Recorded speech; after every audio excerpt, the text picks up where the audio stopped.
Olá, vamos para nossa sequência de aulas falando sobre órgãos de natureza vegetativa, dando sequência aí ao nosso conteúdo. Nós vamos falar hoje sobre tipos de caule. Sou o professor Dirley Santos Moreira e nós vamos dar sequência ao nosso conteúdo. Quando a gente se refere ao caule, nós temos que entender que é um órgão vegetativo, ou seja, faz parte das estruturas que vão compor esse vegetal. É classificada dessa forma, assim como a raiz e assim como a folha.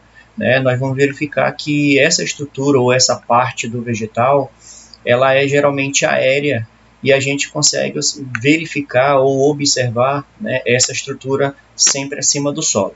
Tá? Nesse caso, eu tenho que entender que o caule ele sempre vai se originar a partir da estrutura que nós chamamos lá na fase embrionária de caulículo, e esse caule ele sempre vai estar relacionado a funções de condução de substâncias através desse vegetal e garantir sustentação das partes aéreas dessa planta. Então, o caule ele é uma estrutura importante, é a parte mais visível da maior parte dos vegetais que estão sobre a superfície terrestre. É ele que vai ser responsável em fazer com que esse vegetal ele possa ter um crescimento no sentido fototrópico, é ele que vai ser responsável por garantir a sustentação das partes mais superiores da planta, que nesse caso constituída aí por galhos, folhas, flores, e seus frutos. Então, nesse caso, essa é a finalidade básica ou a função que essa estrutura ou esse órgão vegetativo tem dentro de todos os vegetais, tá certo? Quanto à questão de condução e sustentação, nós podemos também encontrar uma outra atividade desenvolvida por essa estrutura. Nesse caso, a gente pode verificar que ela vai estar atuando como reserva de substâncias nutritivas.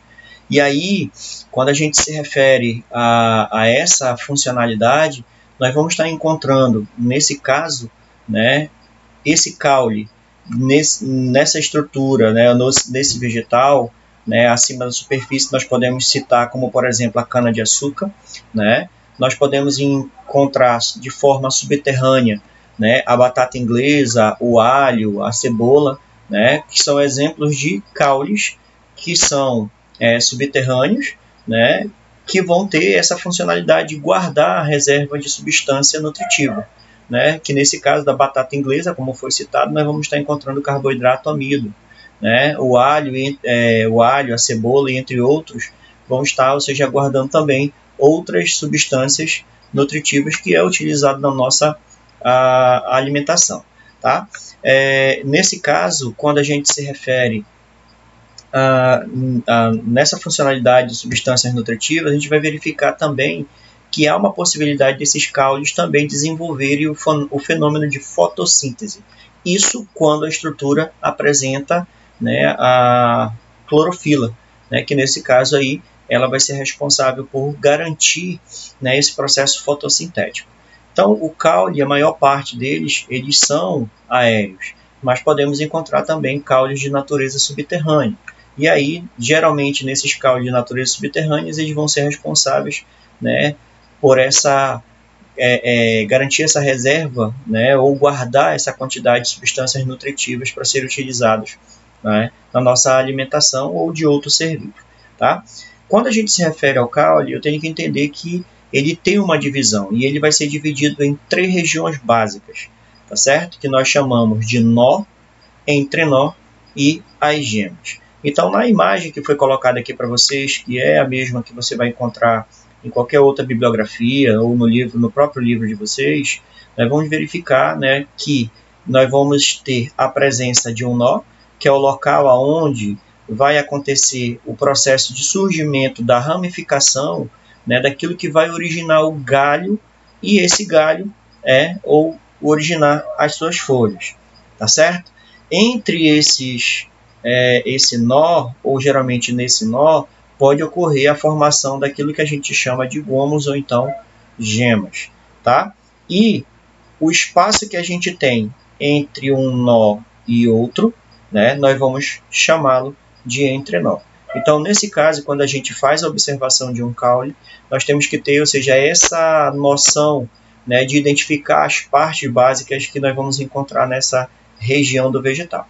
Então, toda vez que perguntar para vocês, ou quando vocês fizerem a observação, né, ou seja, de um caule, lembre que ele apresenta 3 regiões básicas: nó, entrenós e gemas, certo? Nós vamos falar agora sobre a anatomia do caule, né? Nesse caso, pegando como base os vegetais de natureza monocotiledônea ou os vegetais de natureza dicotiledônea ou eudicotiledônea, tá certo? Então, nesse caso da imagem, você vai verificar que nas plantas monocotiledôneas, eu vou estar tendo a possibilidade de encontrar mais externamente aquilo que a gente conhece como epiderme, que nesse caso garante, né, o processo de revestimento externo desse vegetal, tá certo? Eu vou estar encontrando a presença de um parênquima, que dependendo do tipo de vegetal, esse parênquima ele pode ser clorofiliano, pode ser aquífero, aerífero e entre outros. Tá certo? Então, depende do tipo do vegetal que você está analisando para identificar o tipo de parênquima. E, entre esses parênquimas, nós temos a possibilidade de estar identificando, né, o tecido que vai estar originando os vasos condutores de substância, né? Seja ele, né, o que conecta a raiz às partes mais superiores do vegetal, que é o xilema, levando aqui seiva bruta, né, sais minerais e água, entre outros componentes orgânicos, e a presença, né, do floema, que já vai estar trazendo pós-fotossíntese o produto originado nesse fenômeno, né, que no caso aqui vai fazer a distribuição para que aconteça, né, a chegada desse material nutritivo e modificado para todas as células que constituem esse vegetal, ok? Comparado com a dicotiledônia ou eudicotiledônia, nós vamos verificar que já há uma quantidade de estruturas maior, né? Aqui nós percebemos a presença da epiderme, do parênquima e os vasos que vão conduzir a substância. Aqui nós vamos ter a presença também de epiderme, nós vamos ter a presença de um felogênio, que é uma camada a mais, né? Um câmbio fascicular e, além disso, o câmbio interfascicular, tá certo? Então, existe um número de camadas maior comparado com o monocotiledôneo. E, por último, nós vamos estar encontrando a presença, né, do xilema, conduzindo seiva bruta às partes superiores para que aconteça o fenômeno de fotossíntese, transformando esse material conduzido pelo xilema e trazendo o produto dessa transformação da fotossíntese através do floema e distribuído para todos os outros vegetais. Então, nós vamos ter a possibilidade de estar encontrando diferenças na anatomia do caule entre uma planta monocotiledônea e uma dicotiledônea, tá? E aí passamos para a parte, ou seja, que é importante em relação a todos os vegetais. A gente tem que ter a possibilidade de saber identificar os tipos de caule que nós vamos estar encontrando. Então, no início dos comentários foi falado que existe, ou seja, a maior parte dos vegetais, esses caules eles são de natureza aérea. Porém, nós podemos encontrar também caules de natureza subterrânea. E aí, na exemplificação de caules subterrâneos, nós vamos estar encontrando 3 tipos básicos, classificados como rizoma, tubérculo e bulbo, tá certo? E aí, aqui no recorte que foi feito, né, para que a gente possa ter uma noção básica, nós vamos ter 3 exemplos de vegetais que são muito comuns, que são muito conhecidos por nós no nosso dia a dia, né, e que nos fornecem parte da alimentação e dos nutrientes necessários para a nossa sobrevivência. Que no caso do rizoma, eu vou ter como principal exemplo a samambaia, que é uma planta que nós vamos estar encontrando principalmente em locais onde tem bastante umidade, ok? Nós vamos ter também a presença da bananeira, né, que é um tipo de vegetal que tem um caule subterrâneo, né, e que permite, ou seja, o crescimento de um rizoma, fornecendo o fruto que a gente utiliza na nossa alimentação, né, que é rico em potássio, entre outros sais minerais, tá? Nós vamos ter como exemplo de tubérculo, também como caule subterrâneo, a batata inglesa, o cará e o inhame, tá certo? Que são exemplos, né, de caules de natureza tubércula que tem a possibilidade de armazenar reserva nutritiva. Então, os 3 aqui vão estar armazenando substâncias nutritivas dentro da sua estrutura para que a gente possa utilizar como forma, né, alimentar. Além disso, esse tipo de caule que a gente chama de tubérculo, a gente consegue também identificar a presença de gemas ou brotos. No caso da batata, quando você utiliza ela na sua alimentação, lá no local onde ela vai ficar armazenada, quando passa muito tempo, ou seja, armazenada sem ser utilizada, ela começa a originar a presença de brotos, de gemas. Por que ela consegue fazer isso? Porque dentro da sua estrutura, como ela tem reserva nutritiva, ela vai ter a possibilidade de garantir um crescimento dessa estrutura que nós chamamos de gemas ou então brotos. E é muito comum a gente encontrar, ou seja, esses brotos, né, ou essas gemas se desenvolvendo na batata que está armazenada por muito tempo. Tá certo? Quando a gente se refere ao terceiro tipo de caule subterrâneo, que é o bulbo, nós vamos verificar que há a presença de folhas modificadas, que é os catáfilos. Nesse caso, eu vou ter como exemplo aqui a cebola e o alho. Tá certo? Então, nesse caso, esses dois tipos de caule que a gente utiliza na nossa alimentação, eles têm uma característica muito interessante, que é, ou seja, a quantidade de folhas que se formam ou camadas que se formam, formando esse tipo de caule. Então, essas camadas, ou seja, esses catáfilos, eles vão estar se desenvolvendo. Então, nesse caso aí, nós vamos verificar, ou seja, a presença dessa estrutura, tá? Catáfilos, lembre-se disso.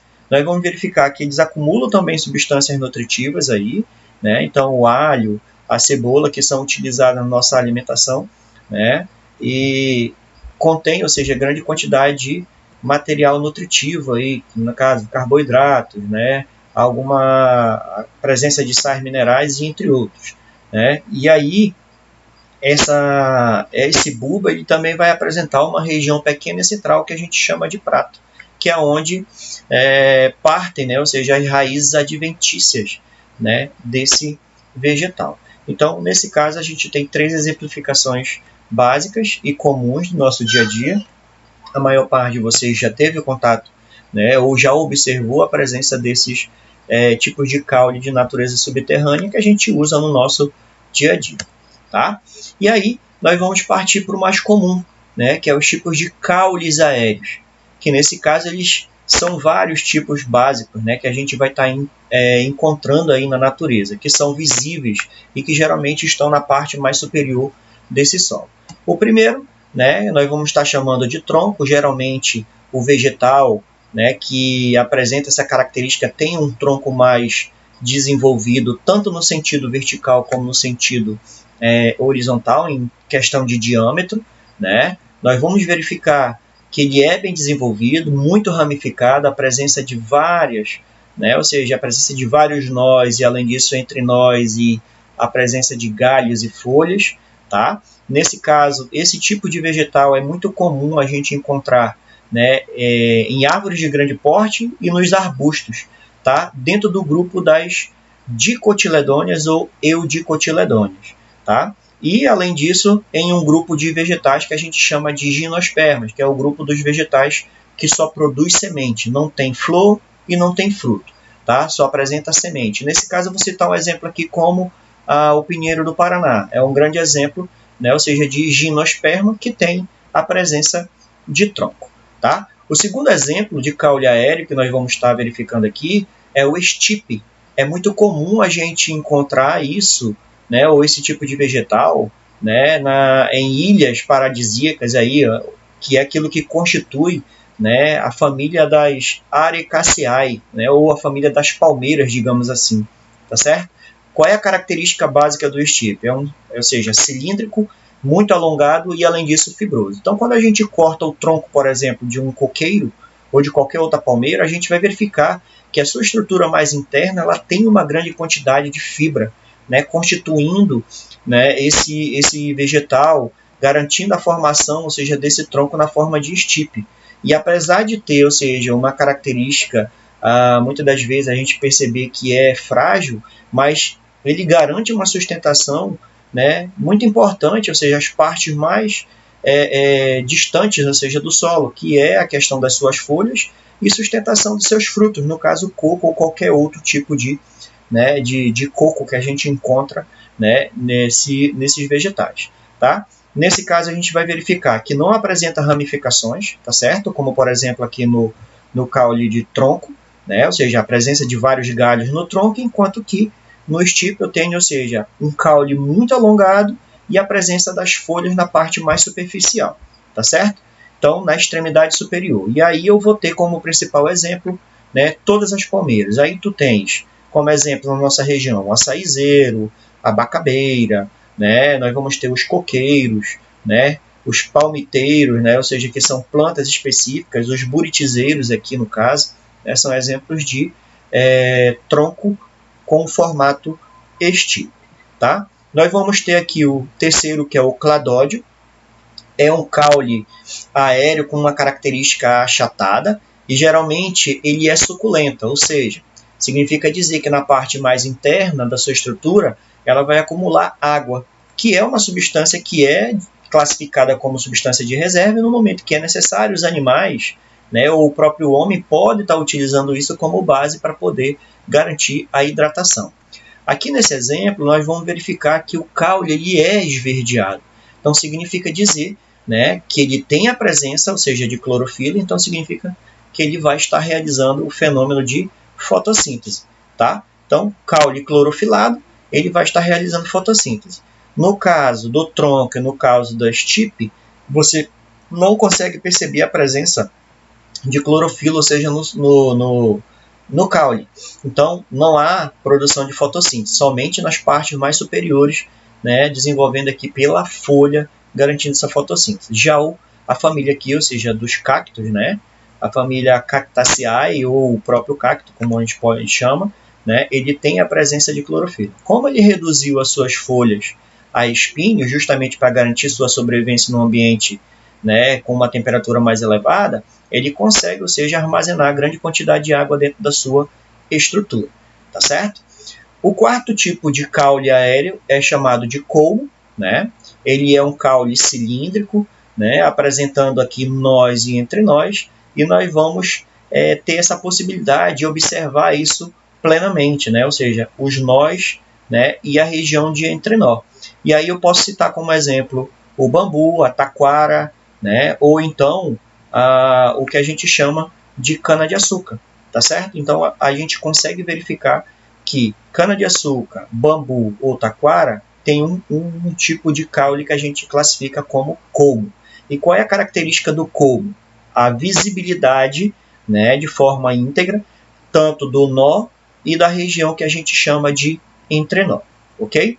E o quinto tipo de caule aéreo, nós vamos estar falando de haste, né? É típico de plantas herbáceas, como por exemplo o agrião, o couve, o feijão, a alface, a soja, né? Que são exemplos aqui, tá? Ou seja, de caule que é classificado como haste. E aí, qual é a característica, ou seja, desse caule chamado de haste? A sua flexibilidade.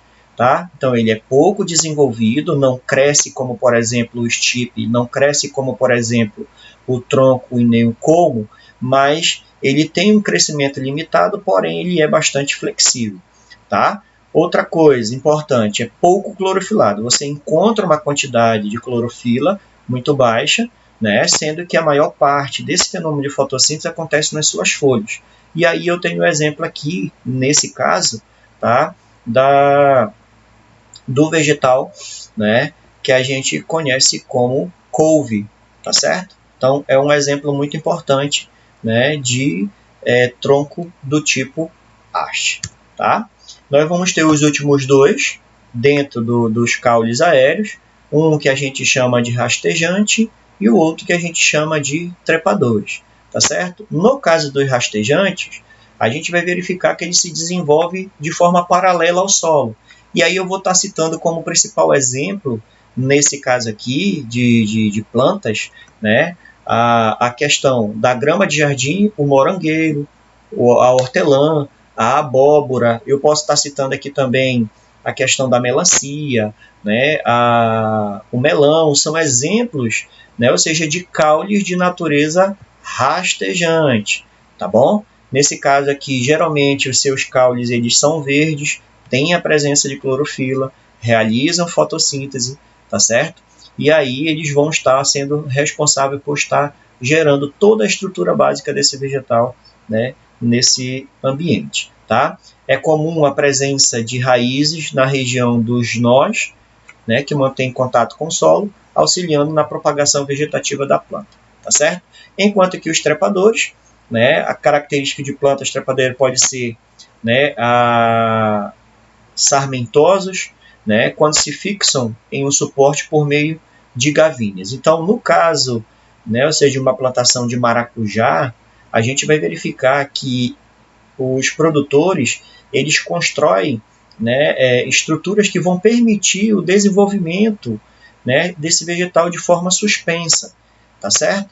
Então esse vegetal ele desenvolve uma estrutura que a gente chama de gavinha, que é essa estrutura aqui que eu estou apontando. Olha.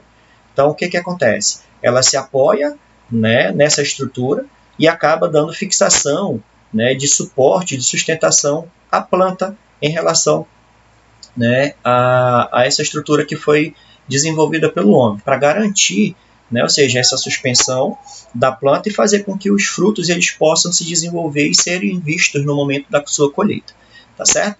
Então, nesse caso aqui, a gente vai verificar, né, ou seja, que o maracujá, a videira e o chuchu, né, eles apresentam, ou seja, raízes de natureza grampiformes, né, ou aquilo que a gente chama de gavinhas, né, que é a estrutura que vai dar, ou seja, suporte para que o vegetal possa se desenvolver. Tá? Um outro exemplo que a gente também tem é o lúpulo, né, que é um vegetal que é utilizado aqui na base da produção, por exemplo, né, da cerveja. Né, a cerveja aí que a gente conhece como puro malte, né, a presença de lúpulo, que vai dar um sabor, né, e um aroma diferenciado nesse tipo de bebida. Tá certo? Então, em relação, né, aos caules aéreos, nós vamos ter a presença, né, de tronco, estipe, cladódio, colmo, haste, né, rastejantes e os trepadores. Então, nesse caso, nós vamos ter aqui a presença, né, de 7 tipos básicos de troncos de natureza aérea. Enquanto que de subterrânea, nós temos 3 exemplos, né, que foram citados anteriormente.